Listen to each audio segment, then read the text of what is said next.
Bonjour à tous, c'est Yann de créetonsite.com. Aujourd'hui dans cette vidéo, on va parler ensemble d'un outil très pratique et même indispensable pour votre site. Il s'agit d'un outil de test. Alors vous avez déjà certainement entendu parler des tests AB, donc on verra ça ensemble dans cette vidéo aujourd'hui. Avant de commencer, les tests servent à améliorer votre site, que ce soit votre squeeze page, on verra ensemble qu'est-ce qu'une squeeze page bientôt dans une prochaine vidéo, votre page de vente lorsque vous voulez vendre un produit, votre formulaire d'inscription. En fait, vous pouvez tout tester sur votre site, que ce soit du texte, que ce soit une accroche, que ce soit un formulaire, que ce soit une page de vente, que ce soit une couleur, que ce soit un thème. Vous pouvez vraiment tout tester. D'ailleurs, il est conseillé de tout tester sur son site pour pouvoir améliorer les rendements de son site. Alors cet outil a été récemment modifié. C'est un outil qui était offert par Google. C'est toujours le même outil par Google, simplement son URL a changé. C'est plus le Website Optimizer qu'on connaissait. Maintenant, tout se passe dans Analytics. Alors avant d'aller là-bas, je vais créer quelques pages sur mon blog pour vous montrer le fonctionnement de cet outil. Fonctionnement basique, bien sûr. Donc, je vais aller sur toutes les pages et je vais me créer une nouvelle page. Donc, ça sera une page de destination, une page que je vais appeler Bravo. Alors voilà, Bravo. Donc, je vais faire un test entre deux pages, donc une page A et une page B. Je peux faire un test entre trois pages éventuellement, hein, A, B, C, pour savoir laquelle convertit mieux.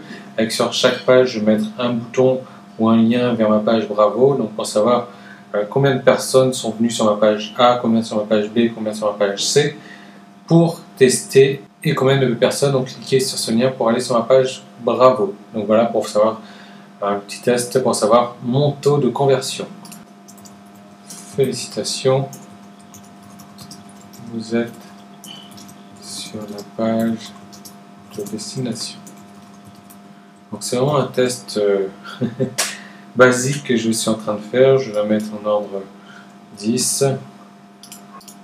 Je corrige les fautes d'orthographe et je publie ma page. Je vais ajouter une nouvelle page. Donc ça sera mes pages donc ABC pour mon test. Il faut savoir que vous pouvez tester autant de pages que vous voulez, bien sûr. Il ne faut pas en tester 10 000 d'un coup. 2, 3 c'est bien. Une fois que vous avez vu laquelle de ces 2 ou 3 est la meilleure, vous la sélectionnez et vous créez un nouveau test jusqu'à ce que le rendement vous convienne. Donc alors je vais appeler celle-là ma première page. Voici ma première page. Tu veux cliquer sur mon lien. Alors, et je vais mettre un lien donc vers ma page Bravo.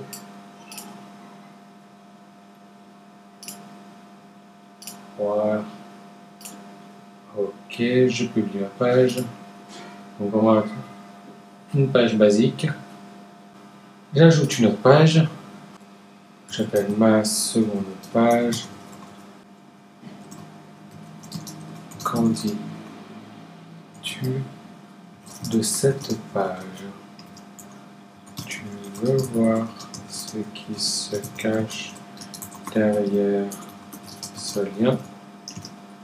Donc, pour attiser la curiosité, donc toujours un lien vers ma page Bravo.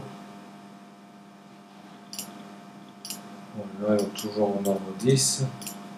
Je la publie. Et enfin, j'ajoute une dernière page. Donc, que j'appelle ma troisième page, toujours pour l'exemple. Voici une superbe page.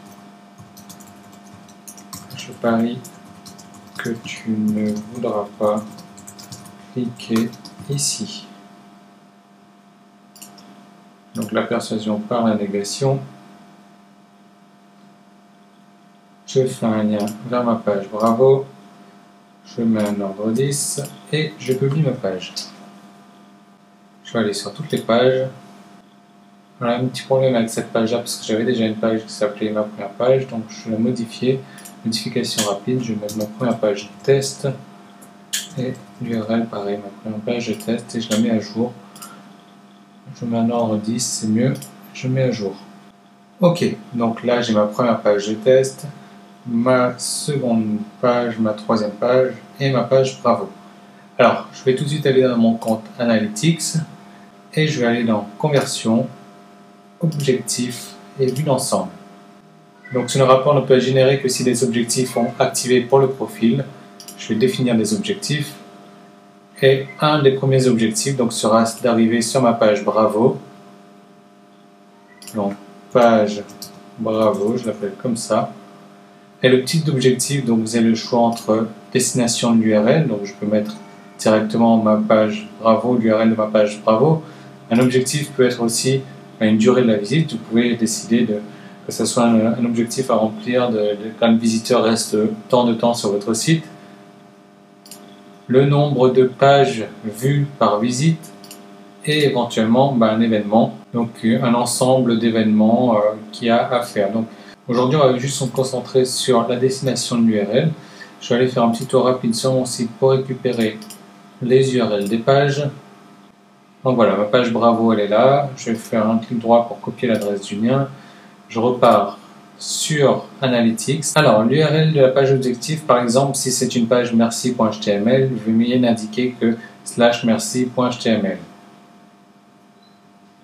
Donc, la mienne sera /bravo tout court. Type de correspondance, donc mot-clé exact. Et vous pouvez éventuellement saisir la valeur de l'objectif. On s'en fiche un petit peu dans cet exemple-là. Sensible à la case, est-ce qu'on respecte les majuscules et les minuscules? Est-ce qu'on fait une différenciation entre elles? Je vous conseille de toujours les laisser décocher. Voilà, donc j'enregistre. L'opération est ici, donc ma page Bravo, destination de l'URL. Et je repars donc dans mes rapports standards. Donc une fois que mon objectif est créé, je vais aller dans le menu Contenu et Test. Donc sélectionnez l'URL de la page que vous voulez améliorer. Alors je vais faire un copier-coller. Ma première page, donc c'est celle-là. Je copie l'adresse du lien et je la colle là en supprimant bien les HTTP au début. Voilà, il me charge l'aperçu de la page pour vérifier qu'elle est bien correcte. Ok, impeccable. Donc, je clique sur Commencer un test. Test d'une page test. Là, vous mettez le libellé que vous voulez. Donc, ma première page, elle est là. La page d'origine. Donc, je vais rentrer ma page numéro 2. Donc, toujours un copier-coller. Hop. Je fais bien attention à supprimer le HTTP devant. Je vais appeler variante 1. Je peux très bien l'appeler page 2. Et j'ajoute une autre variante. Donc ça sera ma troisième page. Copier l'adresse du lien. Coller, je supprime le HTTP devant. Et je vais l'appeler page 3. Donc vous ajoutez autant de variantes que vous souhaitez. Donc j'ai les aperçus ici qui s'affichent. Donc je vois bien ma première page, ma deuxième et ma troisième. Je passe donc à l'étape suivante, où il faut définir les options de test, donc sélectionner un objectif. Je vais donc sélectionner ma page Bravo qu'on a créée ensemble tout à l'heure. Je vais rediriger 100% des visiteurs sur cet objectif-là, c'est-à-dire que 100% de mes visiteurs vont être dispatchés automatiquement, soit sur ma page A, B ou C, par Google.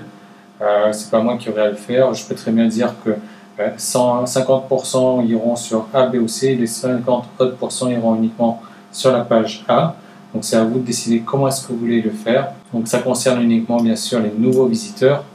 Est-ce que vous voulez recevoir des emails en cas de changement important apporté au test? Oui ou non, vous choisissez. Donc je vais passer à l'étape suivante où il suffit d'ajouter et vérifier le code de test. Donc pour configurer votre code test, vous devez ajouter quelques éléments à votre page d'origine. Donc la page d'origine, c'est bien sûr la page numéro 1. Donc j'ajoute le code moi-même. Il faut déjà que je m'assure que sur ma page d'origine, il y ait mon code de Google Analytics. Bon, ça on l'a vu dans la dernière vidéo. Mon code de Google Analytics est sur toutes mes pages et également sur ces variantes. Donc c'est parfait déjà. Ensuite, il faut que je colle ce code ici, là, juste après l'ouverture de la balise, donc en haut de la page d'origine, uniquement la page d'origine. Donc je fais un copier, je pars donc sur mon blog, on va aller installer un petit plugin, hop, donc extension ajoutée. Alors le plugin s'appelle Google Website Optimizer for WordPress. Bon, bien sûr, il est inscrit dans le nom de l'article. C'est celui-là. Je l'installe. OK. J'active l'extension. Et je vais repartir voir mes pages. Donc, il fallait que je modifie ma première page uniquement. Que je copie-colle ce code. Donc, tout en haut de ma page. Alors, je clique sur modifier ma page de test. Là, ma première page. Et tout en bas, donc j'ai ici Google Website Optimizer. Je clique donc sur Enable the Google Website Optimizer Support for this page post. Bon, le plugin bien sûr n'est pas à jour, mais c'est un des seuls qui existe pour WordPress, alors on va quand même l'utiliser. Ici donc le control script, je vois qu'il sera positionné tout en haut de ma page, donc c'est celui-là qui m'intéresse. Alors je fais un coller ici. Je peux agrandir la fenêtre, je vérifie que mon code est bien collé. Parfait, donc le tracking script et le conversion script, je ne m'en occupe pas du tout. Donc voilà, c'est parfait. Je mets à jour ma page. Et je vais repartir voir donc mon compte Google Analytics et je passe à l'étape suivante. Il vérifie que mes pages soient correctes. Donc ma page d'origine est OK, ma page 2 et ma page 3 sont OK. Donc toutes les pages fonctionnent. Excellent. Donc là, j'ai l'aperçu de mes pages. Ma page d'origine sera testée par rapport à ma page 2 et ma page 3. Et l'objectif, donc, c'est la page Bravo. Et 100% de mes visiteurs seront inclus dans ce test. Donc, je clique sur exécuter le test. Il me dit que le test est lancé. Je peux accéder à ma liste de tests maintenant. Donc, je suis là dans le contenu test. Test d'une page test en cours d'exécution. La date de début, c'est aujourd'hui le 9 octobre. Et toujours en cours d'exécution. Donc je peux aller voir mon blog maintenant. Je vais cliquer donc sur ma première page de test et je vois que c'est ma troisième page qui a été ouverte. Donc étant donné que j'ai eu cette page de test numéro 3 là, à chaque fois que je viendrai sur ma page donc numéro 1, je serai toujours redirigé sur ma page numéro 3 tant que mon test sera en cours d'exécution, tant que ma page 3 sera valable. Je peux recliquer autant de fois que je veux, je serai toujours dirigé donc sur ma page numéro 3. Alors je vais copier l'URL de cette page, je vais essayer d'ouvrir. Donc je l'ai ouvert dans Firefox et c'est ma première page donc qui a été sélectionnée. Et je l'ouvre dans Safari et c'est ma troisième page qui est sélectionnée dans Safari. Donc, alors, voilà, je vais les mettre comme ça. Donc ici c'est Firefox où je vois ma première page de test. Et sur Chrome, donc c'est ma troisième page qui est affichée. Je vais donc cliquer sur mon lien à partir de ma troisième page, donc je me parie que tu ne voudras pas cliquer ici, et hop, je clique, et je devrais donc arriver sur ma page Bravo. Donc ça y est, Bravo, je suis sur la page de destination. Alors normalement, ça a dû me compter une conversion pour ma page de test numéro 3. C'est peut-être encore un petit peu ambigu pour vous comme ça. C'est pour ça que cette vidéo vous est donnée relativement rapidement, c'est pour vous entraîner à faire des tests là-dessus et on verra comment vous en servir plus tard quand vous allez créer des articles, quand vous allez créer des pages de vente, des formulaires pour l'inscription à votre autorépondeur, etc., etc. En tout cas, j'espère que cette vidéo vous a plu, je vous remercie de l'avoir suivi, j'espère qu'elle vous sera très utile pour vous créer tous ces tests. Vous avez vu que c'est finalement très facile à faire et je vous dis à très bientôt dans une prochaine vidéo.